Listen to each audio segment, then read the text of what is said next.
জানিয়ে দিব আমাদের হাতে থাকা সর্বশেষ গুরুত্বপূর্ণ আপডেট। বাংলা সংবাদ, অন্তর্বর্তী সরকারকে সাবধান করে কড়া বার্তা দিলেন হাসনাত। এরপর জানিয়ে দেব ভারত পাকিস্তান উত্তেজনা, বাংলাদেশ সীমান্তেও কড়া নজরদারি ভারতের। এবং জানিয়ে দেব ফরিদপুর জেলা এনসিপির কমিটি গঠনের দায়িত্বে মহিলা আওয়ামী লীগ সভাপতির মেয়ে।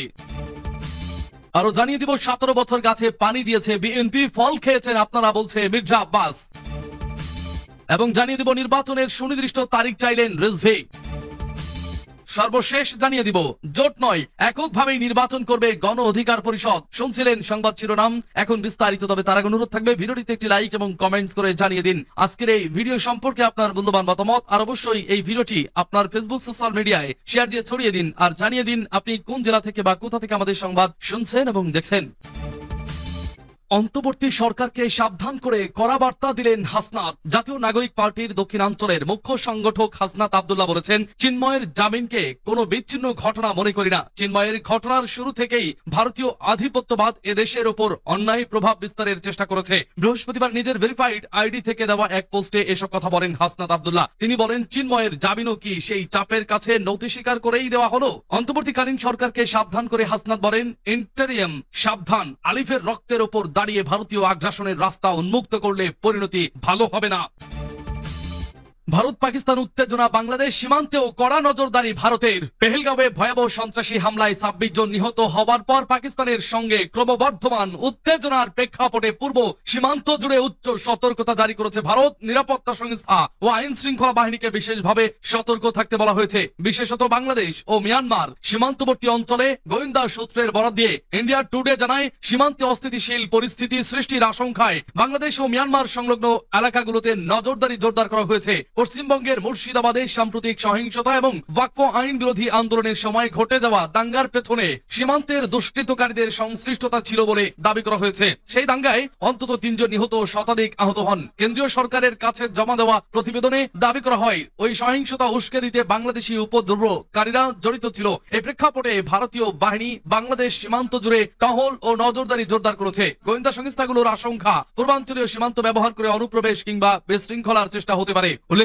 পেহেলগাঁওয়ে হামলার জেরে নয়াদিল্লির প্রতিক্রিয়া নিয়ে চরম উদ্বেগ রয়েছে। ইসলামাবাদ এরই মধ্যে পাকিস্তান সীমান্তে সেনা মোতায়েন শুরু করেছে এবং নৌবাহিনীকে প্রস্তুত থাকতে বলা হয়েছে। অন্যদিকে নিয়ন্ত্রণ রেখায় যুদ্ধবিরতি লঙ্ঘন করে পাকিস্তানি বাহিনীর গোলাগুলির ঘটনাও বেড়েছে। পাকিস্তানের তথ্যমন্ত্রী আতাউল্লাহ তারার মঙ্গলবার দাবি করেন, ভারতের পক্ষ থেকে আগামী 24 থেকে 36 ঘন্টার মধ্যে সীমিত আকারে সামরিক অভিযান চালানো হতে পারে এমন বিশ্বাসযোগ্য গোয়েন্দা তথ্য পেয়েছে তারা। তার আগের দিনই ভারতের প্রধানমন্ত্রী নরেন্দ্র মোদী সেনাবাহিনীর 3 প্রধানের সঙ্গে বৈঠক পেহেলগাঁওয়ে হামলার জবাবে পূর্ণ অপারেশনাল স্বাধীনতা দেওয়ার ঘোষণা দেন। উত্তর পশ্চিম সীমান্তের পাশাপাশি পূর্বাঞ্চলেও পরিস্থিতি সরবভাবে পর্যবেক্ষণে রেখেছে নয়াদিল্লি। নিরাপত্তা হুমকি মোকাবেলায় সীমান্তবর্তী এলাকাগুলোতে সেনা ও আধা সামরিক বাহিনীর তৎপরতা বাড়ানো হয়েছে। সূত্র ইন্ডিয়া টুডে।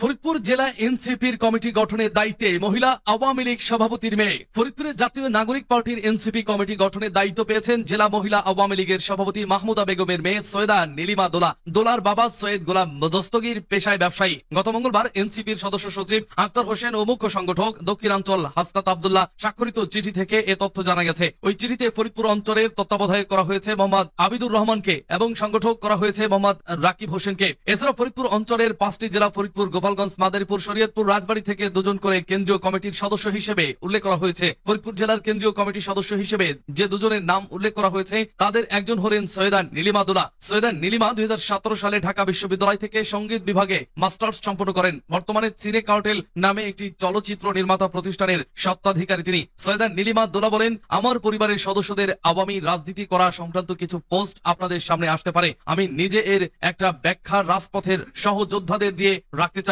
আমি 10 বছর ধরে আওয়ামী ফ্যাসিবাদ বিরোধী আন্দোলন করছি। No metro on Dewitt movement, Rampal বিরোধী আন্দোলন, ডিএসএ বাতিলের আন্দোলন, সোফিয়া কামাল হলকে ছাত্রলীগ মুক্ত করা সহ অন্যান্য আন্দোলনে আমি পরিচিত মুখ। ফ্যাসিবাদের বিরুদ্ধে আমার লেখালেখিও পূর্ণ। 2012 সালে পরিবার ছাড়ার পর রাজপথে আমার আসল পরিবার। জোড়ায়ে শেখ হাসিনার বিরুদ্ধে দায়ের হওয়া তাহির জামান প্রিয় হত্যা মামলার একজন প্রত্যক্ষদর্শী আমি। তিনি আরো বলেন, সরাসরি ছাত্রলীগ করে অনেকেই বৈষম্য বিরোধী আন্দোলনে যুক্ত হয়েছেন। আমি কখনো ছাত্রলীগের সঙ্গে যুক্ত ছিলাম না, তাহলে আমার নাগরিক কমিটির সদস্য হতে বাধা কোথায়? এনসিপির কেন্দ্রীয় নেতারা জেনে বুঝে এবং লিটমাস পরীক্ষায় উত্তীর্ণ হওয়ার পরই আমাকে কেন্দ্রীয় কমিটির সদস্য করা হয়েছে। এ বিষয়ে ফরিদপুর বৈষম্য বিরোধী ছাত্র আন্দোলনের সদস্য সচিব সোহেল রানা বলেন, তার অর্থাৎ সৈয়দা নীলিমা পারিবারিক ব্যাকগ্রাউন্ড আওয়ামী লীগ। আমরা দেখেছি গত জুলাই আগস্ট আন্দোলনে তার মামা গোলাম নাসির কিভাবে আমাদের ওপর নির্বিচার গুলি ছুড়েছিল। তার মায়ের কর্মকাণ্ড আমাদের অজানা নয়। 17 বছর গাছে পানি দিয়েছে বিএনপি, ফল খেয়েছেন আপনারা, বলছে মির্জা আব্বাস।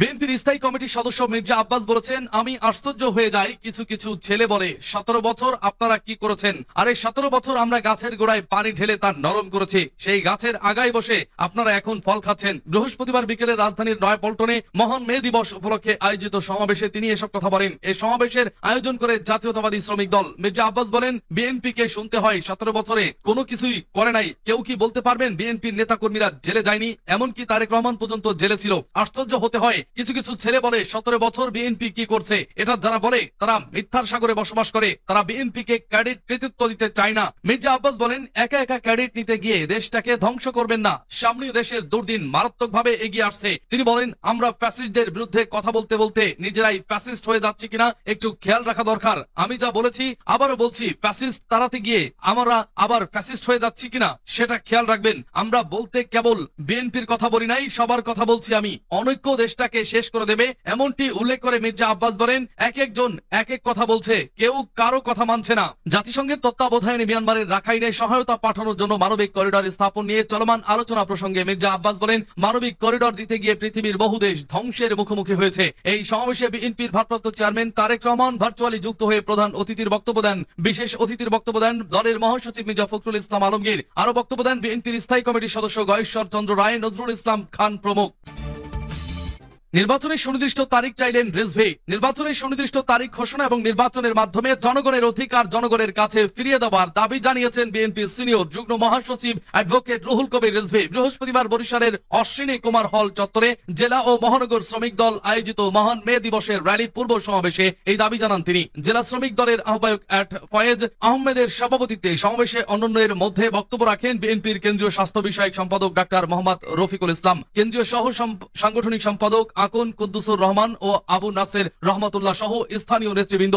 সমাবেশে দেওয়া বক্তব্যে রিজভী বলেন, পালিয়ে গিয়েও দেশে হত্যার রাজনীতি অব্যাহত রেখেছেন ফ্যাসিস্ট শেখ হাসিনা। 262 জনকে হত্যার হুমকি দিয়ে তার দেওয়া বক্তব্যে ফরেনসিক রিপোর্টে প্রমাণিত হয়েছে, গোয়েন্দারা প্রমাণ পেয়েছে যে ওই বক্তব্যের কণ্ঠ তারই ছিল। একটি কথা মনে রাখতে হবে, এদেশে আবারও ফ্যাসিস্ট ফিরে এলে আপনার আমার কারো রেহাই নেই। অতএব দ্রুত নির্বাচন দিয়ে জনগণের ক্ষমতা জনগণের হাতে ফিরিয়ে দিতে হবে। কেবল তাহলেই সম্ভব হবে পতিত ফ্যাসিস্টকে চিরতরে নির্মূল করা। জনগণই পারবে ফ্যাসিস্ট ঠেকাতে।